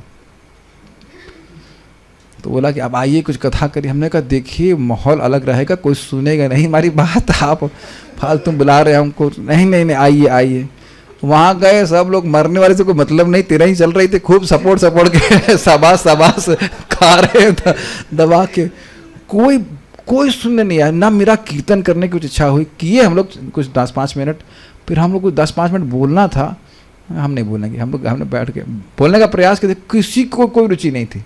गाड़ी में बैठ के वापस आ गया। हमने कहा पता था कि हमने कुछ you can not just talk about Krishna. ये केवल कृष्ण कथा पे नहीं घटित होता। कोई आपसे मान लो, अब मुझसे कोई मान लो शेयर्स की बात करे तो आप देखते हैं मैं शक्ल क्या बताऊंगा, ऐसे करता रहूँगा, क्यों सुना रहे हो, इंडिकेट कर देंगे क्यों सुना रहे हैं, तो चुप हो जाएगा। होता है कि नहीं?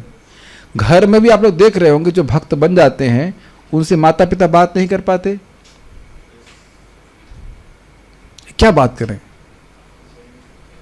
बड़ी अजीब सी लगती है उनको, बड़ा शौक लगता है बच्चा बात ही नहीं कर रहा है, कुछ है कि नहीं? तो वहाँ भी बात नहीं हो पाती। तो दोनों तरफ से आग्रह जब होता है तो कृष्ण कथा की बात होती है। हम अगला वाला श्लोक कल ही लेंगे, वो जल्दीबाजी में नहीं करना चाहते हैं। आज आप लोग से निवेदन एक है कि इस श्लोक को एक बार पढ़िएगा जरूर। बहुत सारा चीज़ बताया गया आपको, और उसको आप आस्वादन करना चाहते हैं तो इट्स आवर रिस्पॉन्सिबिलिटी ऑल्सो कि आप बस उसको पढ़िए। कुछ नहीं समझ में आएगा तो आप कल मुझसे पूछ लीजिएगा। कुछ पूछना चाहते हैं? So will stop here. Shrimad Bhagavatam की जय। एक मिनट, भक्तों ने कुछ कमेंट्स किए, उनका मैं उत्तर देना चाहता हूँ। I heard some students saying that they would burn the books but Bhagavatam every time. हाँ, कह रहे हैं कि हम अपनी किताब जला देंगे, वो पढ़ने में कोई रुचि नहीं है। भागवतम इस प्रकार की नहीं है। और कोई प्रश्न है?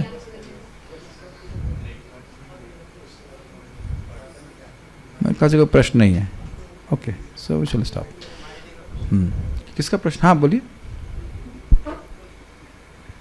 प्रभु जी, इसमें बोला गया था कि जो व्यक्ति मतलब कथा के प्रति न्यूट्रल होता है वो पशु तुल्य है। न्यूट्रल, हाँ, उदासीना हो, ठीक है, हाँ, सुनना नहीं तो चाहता। मतलब हाँ, देखा जाता है कि भक्त लोग भी बहुत बार कथा के प्रति न्यूट्रल होते हैं, तो फिर क्या सुबह वाले श्लोक के हिसाब से क्या होगा फिर? देखिए, भक्त लोग कथा के प्रति न्यूट्रल होते हैं तो वो अभी थोड़ा प्रारंभिक अवस्था का भक्त है। वो नाम जप करेगा, एक्चुअली देखिए क्या होता है, वो नाम जप करेगा, हृदय शुद्ध होगा उसका, तो धीरे धीरे करके भगवान उसको प्रेरित करेंगे। प्रभुपाद इसको 5वें स्कंद में कहते हैं, in the beginning one chants Hare Krishna and then he later makes more advancement by hearing Shrimad Bhagavatam.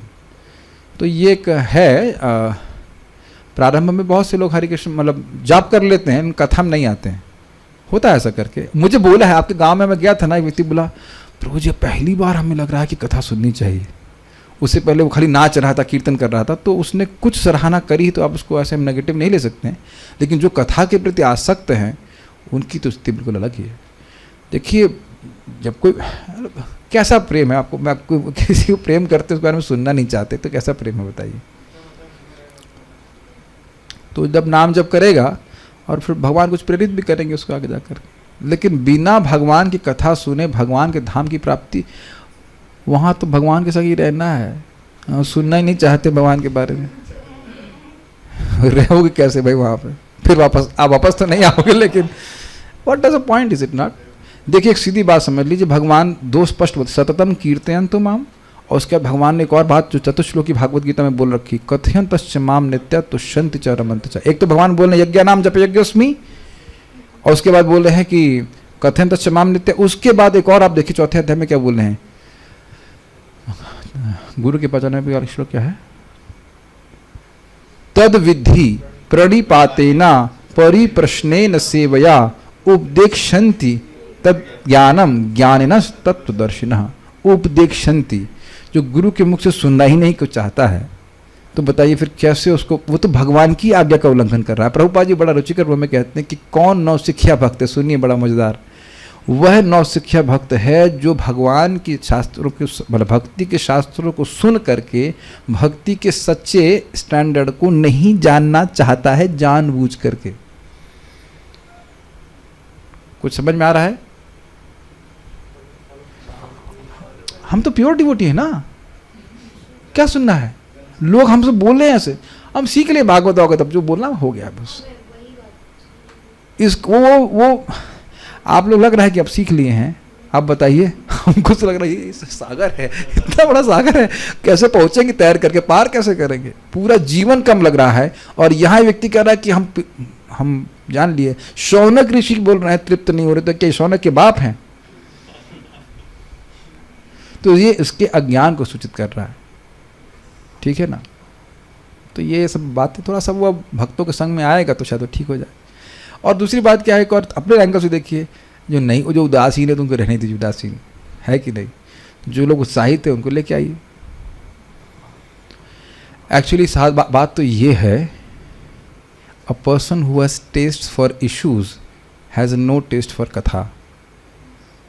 ये बात ये है, ऐसा नहीं है कि वो बोल ही नहीं रहे हैं, कि वो बोल ही नहीं रहे हैं, वो कथा नहीं बोल रहे हैं, इसका मतलब हरी कथा बोल सुन नहीं रहे हैं, इसका मतलब ही नहीं कुछ बोल सुन नहीं रहे हैं। तो उधर जब बहुत उत्साह बढ़ा है, मेरी बात समझ रहे हैं, अविद्या बढ़ाने वाले कार्य कर रहे हैं, अरे आज मंदिर में ये हुआ, आज उसने ऐसा किया, और ये हुआ वो हुआ, तो कथा में सुनने का अवकाश कहाँ रहेगा? तो वैसे लोग हम संग करेंगे तो हमारे भी इस प्रकार के चित्त हो जाएगा। तो अब ये उनका दुर्भाग्य है, और क्या कह सकते हैं, ठीक है।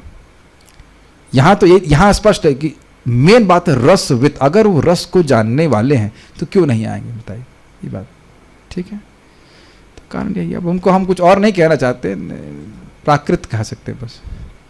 Okay, will stop here. Srila Prabhupada की जय। ताई गौर प्रेमानंदे।